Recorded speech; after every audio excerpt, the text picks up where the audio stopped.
So I just found out it's going to cost $10,000 to run the well off solar panels.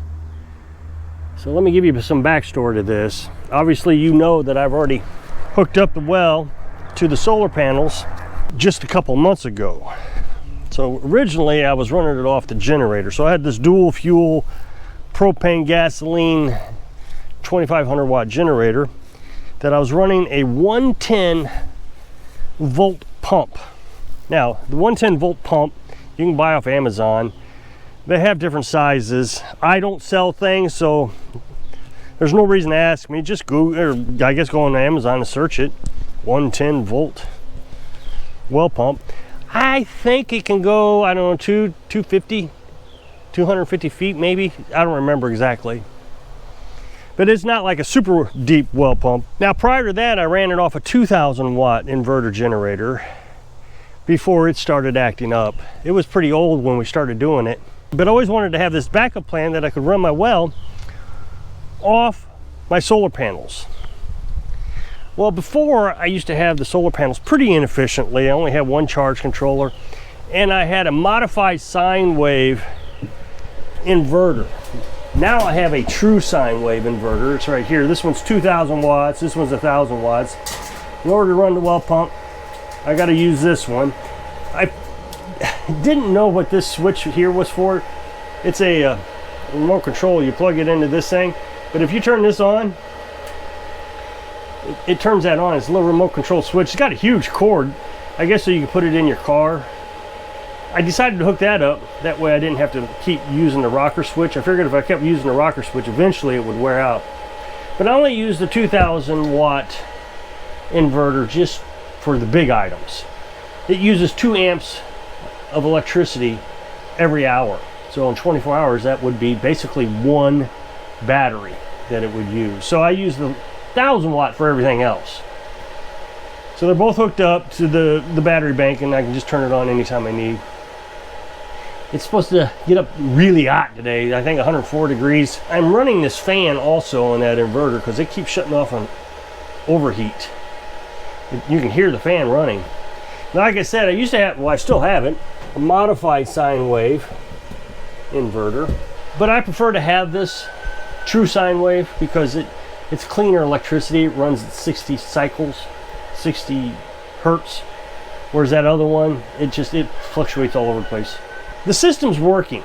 Now that we've got everything into this shed, the battery bank is all organized, and I got the positive on one side and the negative on the other side, and it works like a true 775 amp hour battery. Before, I had it all hooked up hodgepodge, and it just didn't work as well. Then I also have 1200 watts of solar panels. 6 of the solar panels, so 600 watts, goes into one charge controller. Then 600 goes in the other charge controller. What that did for me was it allows both charge controllers to get maxed out. The way I understand it, the way it seems to make sense to me, is the charge controller will not produce any more than 25 amps because it seems to think that I only have a 100 amp battery. And so you're supposed to only do 25% of your battery's capacity when charging.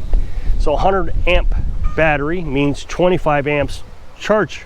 So it would shut off at 25 amps even though I had 50 amps available.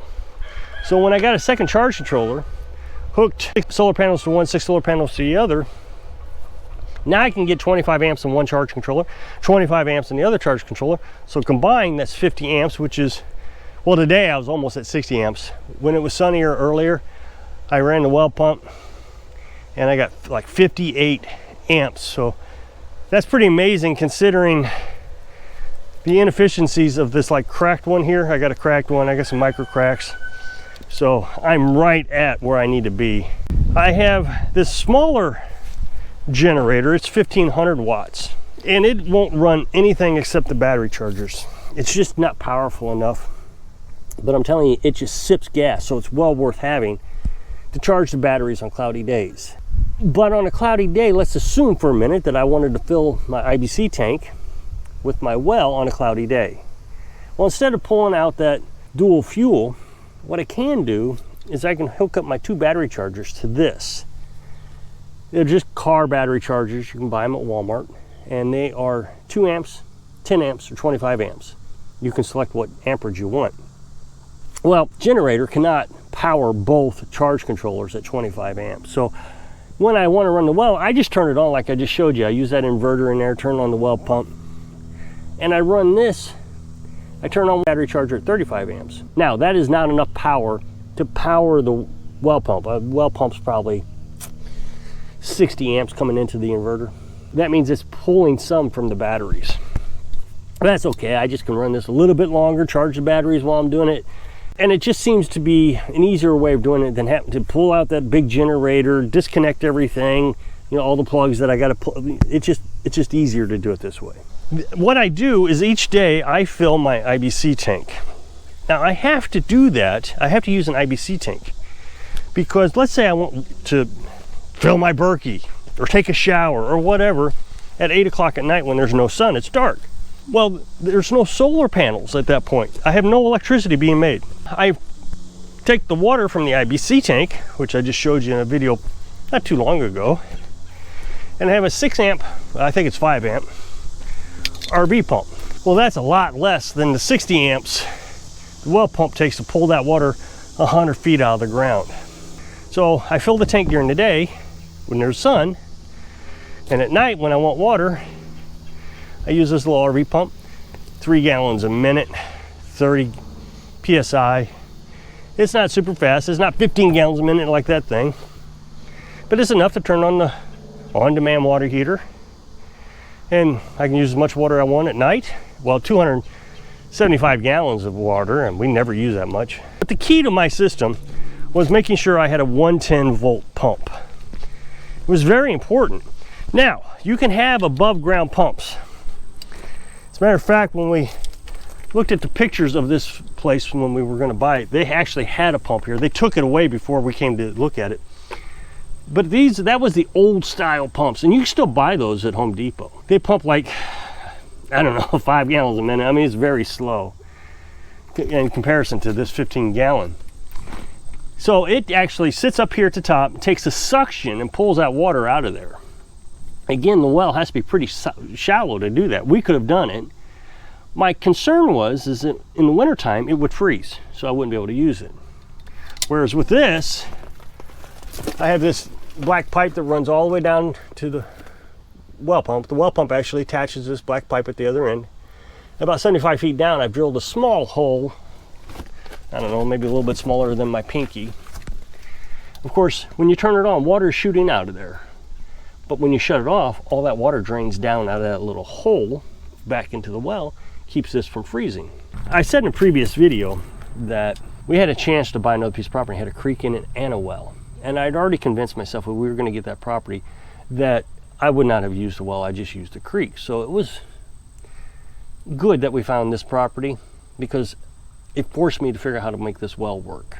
So now, getting back to the batteries. The batteries really don't do much work when it comes to running this well. Very little. On a sunny day, I have enough solar panels almost to power the well.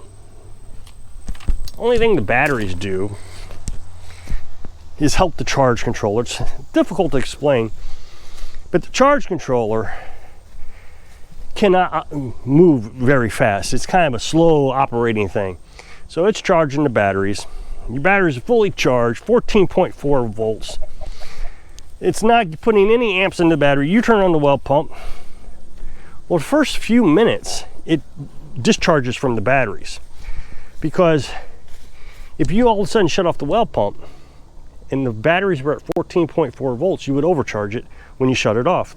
The charge controller just doesn't have time to react that fast. So it takes some voltage from the batteries, gets it down to about 12.8 or 12.7 volts, and then it starts using the solar panels as its power source. So when you shut the well off, it takes half hour, 10 minutes, I don't know, whatever, 15 minutes to recharge the batteries. So that's the only reason you really need batteries at all to run the well pump, if you got enough solar panels on a sunny day. Now on a cloudy day, it's probably not even worth running the well pump unless you're going to run the generator. You're just going to take too much from batteries. We need the batteries overnight for the freezer, so we just don't use the well pump on cloudy days.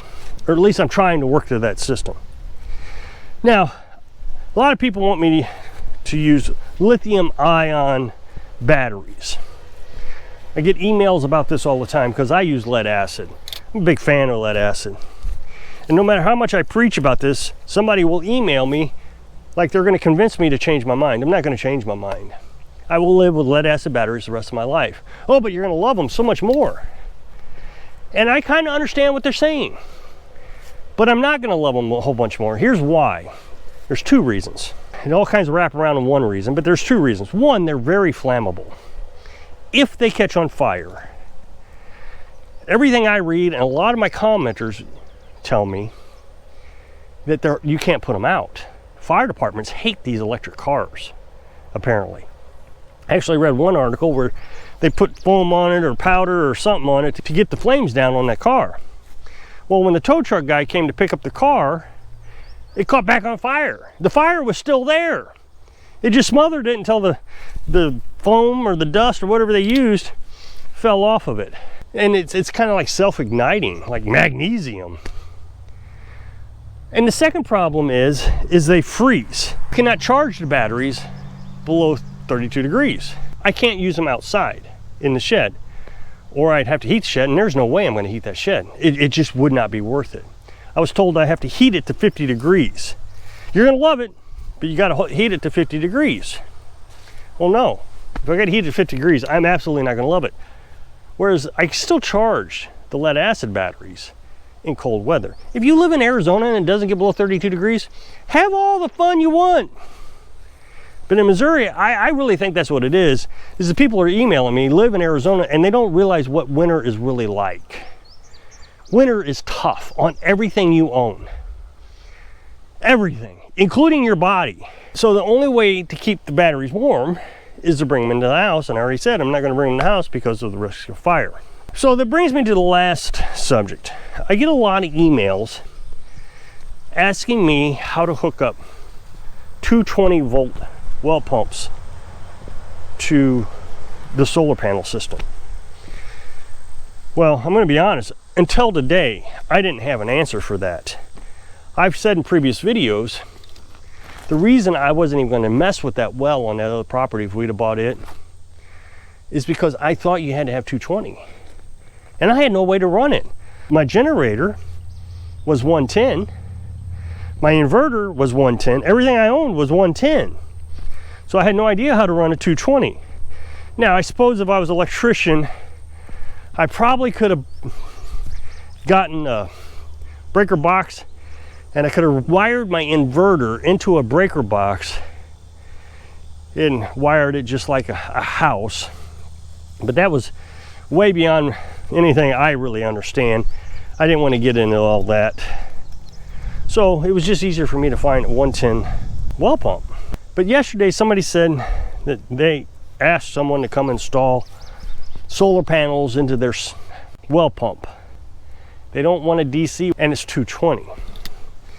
And they said it was going to cost $10,000 to do that. Well, my reply to that person was, I'm sorry, I don't know how to help you. But today I looked on Amazon, and there is at least one that I saw, 220 volt inverter. So that box that I showed you in there with the fancy little clicker switch, remote switch, you can buy that in 220. The problem with that one is it's only 1500 watts. There may be others. Like I said, I just wanted to see if there actually existed a 220 volt inverter. But that would be the solution. So you set up your system like I have mine. You get solar panels. I don't know how many watts your well pump is. Since you're using more volts, it would be less amps. If you set up 12 solar panels, for example, 3/4 horsepower well pump like I have, get yourself a 220 volt inverter, but it's got to make sure it's big enough. 3/4 horsepower is 800 watts. Plus you have the startup peak. I had to have 2000 watts to get mine to work. I don't know, 1500 watts might work. My generator won't pull the well. That's 1500 watts. So I'm not sure if they make a big enough inverter for your well pump, that's the way to go. So that's the best answer I got for you. Now that I know that, I'm like, huh, I guess I could have done that. But then I would also had to gotten a generator, one of those industrial strength generators, because they will run 220. They have a 110 plug and they have a 220 plug on those big 5, 6, 7, 8,000 watted generators. And I don't want to get one of those. They just use more gas, they're louder. So that's how it's going to cost $10,000 to run a well pump off solar panels. So if you click this up next box, it takes you to a video where I was talking about my nagging wife is finally gone. So hope I can inspire you to work through your problems so you can live your dreams. Thanks for watching.